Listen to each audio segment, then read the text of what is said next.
Yeah, 100%. Yeah. Love that. So let's talk a little bit now about intuition and also connecting with your deep desire. So do you believe that in general people know what their deep desire is, or do you think that they sort of have to learn that? I think we get signals and have glimmers when we're not tuned into that, like all the time. Like the Yeah. universe is never not knocking at your door, right?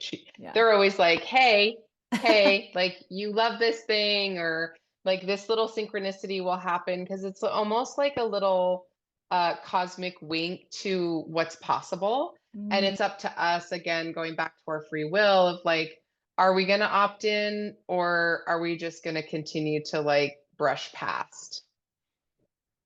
So how do we do that? I think listening to your intuition is a really big part of it, right? Because, you listen to your intuition when you knew you'd had enough in your job. When we talk about it or we liken it to the idea of exploring your deep desire, I mean, when we have those cosmic winks and we're paying attention, then we know, oh, wait a minute, there's something here. I feel this gravitational pull to that. But then you kind of Mhm. have to have an intuition as well about trusting that, the universe really does and truly have your back. Yes to all of the above. And I think what I hear you asking is like, okay, but how does that really work? Yeah. And How does that work? here's how I think about that is, I'm 43 years old, and it wasn't long ago that I did trust my intuition in some cases, but I really ignored it in a lot of cases.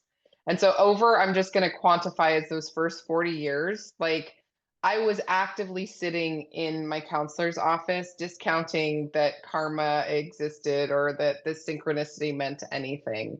And so to come like completely full circle and do a 180 on my whole value proposition of life here, I think is speaks for itself. It speaks volumes to kind of what I've been through, right? Hmm. But I kind of liken it to almost being a professional athlete. And again, this is just for demonstration purposes, but it takes practice and consistency to Yes. like really sharpen this skill. It is a skill like any other skill that you develop.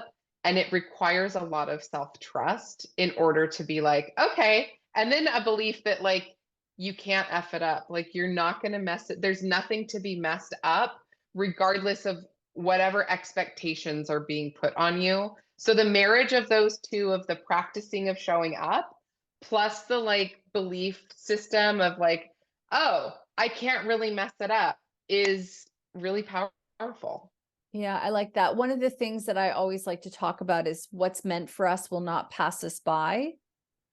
Yes. However, it can arrive a lot sooner if we are noticing synchronicities and we are listening to things. And sometimes I do find it interesting to go, if I've said yes to something and I've got anxiety or nerves around it, interesting to see how it plays out.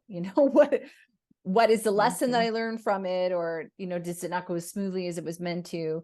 How do you sort of work on honing in on your intuition? What are some things that you do to assist you with that? My old mindset was like follow the thread. So when that glimmer or that hit like comes by, and I feel like the nudge, I call it a nudge now instead of like, then I'll be like, okay, like where is this leading me? And I'll try to keep an open mind about what's to come, because essentially we are in every moment co-creating with the universe, with our thoughts, with our actions. Yeah. Um, and when we keep that in mind with showing up in curiosity and wonder and possibility, like the outcomes that we are able to create are much more impactful and significant than if we're like, even though the rest of them are super great, like, right? Back to my old life, it was fantastic in a lot of ways, but it also like didn't feel like how it Mm. feels today. And so really being in trust that you're following that thread and you're going to be open to whatever comes because you know it's for your highest good is a whole different level of self-empowerment and really being in co-creation with the universe and source, it sounds like, as you call it. Yeah, I kind of call it like 5 different things, but yes, today I guess I call it at source. Um